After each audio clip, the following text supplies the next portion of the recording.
do things my way. But now I know it's even more special to do it together.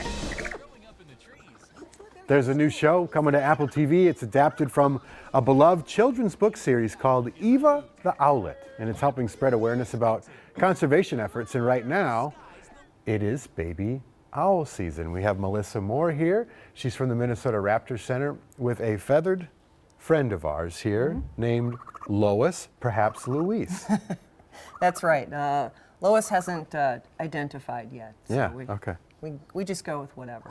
So. All right, so real quickly, there's this new show coming out, and it brings awareness to owls and to raptors and things of this nature.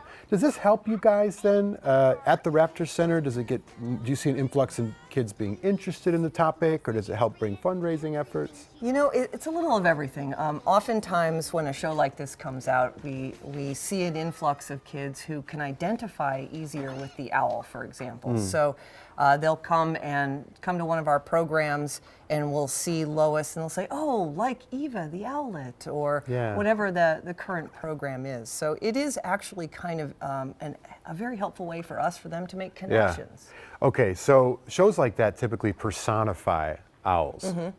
Let's not do that. Tell me about the real owl. What kind of owl is Lois, and what is their nature as his head is completely spun around? Yeah, that's one of my favorite things about owls, so being cool. able to look all the way behind them. This is a great horned owl. Okay. Great horned owls are one of the most common, certainly the most common large species of owl that we have here in the United States, and very common here in Minnesota. One of the really interesting things about great horned owls is that they are very early nesters. So they're already having babies and owlets in the nest at this time of year. In fact, our first admission to our clinic, our wildlife clinic, was first baby admission of the year was a great horned owl baby on March 8th. Oh. Yeah, so great horns are generalists. They eat a whole lot of things. In fact, they've even been known to eat things like skunks. Sure. Which shows you a little bit about how tough they are, and perhaps about something about their sense of smell as well. Oh, they're incredible hunters. Yeah, I had the opportunity, and something you see, I'm sure, all the time. I had the opportunity to go hunting once, and I was sitting there as the sun had not come up yet, and I watched an owl, because the owl didn't see me. I watched it hunt there and sit and work in the dark like that, and it was a fascinating thing to see. Yeah, it is. It really is amazing. You take one good look at Lois's eyes, and you can see how you can imagine how their eyes are designed to be light collectors. They can really see well. Yeah, it's like in an the dark. open lens. Look at the big, beautiful eyes. Can you see that? Isn't that amazing? Yeah. Also, I was wondering how beautifully and intricate the feathers are. Yes. But how big is Lois? How much does he weigh? This bird weighed, She. yeah, we'll see. We'll say she, because that works.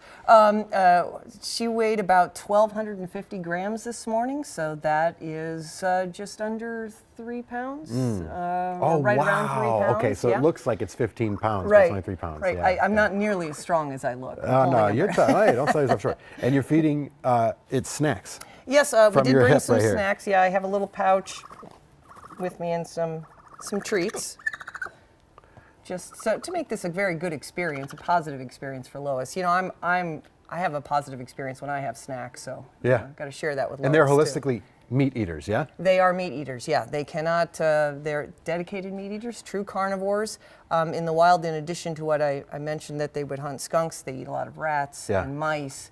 They'll eat snakes, they'll eat lizards, they'll eat rabbits, they'll eat squirrels, anything. Can you pet it, or is that just not a thing? It's not a thing. Okay, good. I'm glad I asked. Good deal. Their feathers are very soft, and it's very tempting to want to reach up and to feel them. But owls Welcome to in nature. general, owls in general are not much for being touched. They would rather just sort of hang out here. Cool. Well, thank you, Melissa. I appreciate you coming by and showing us. Absolutely. All right, I'd pet you, but I just want to say hi verbally, Lois. Have a great day. Thanks for having us. That's fantastic. And we got a link to the Raptor Center. It's on KARE11.com. Eva the Owlet airs on Apple TV Plus on March 31st, so we'll look forward to that as well. Thanks again.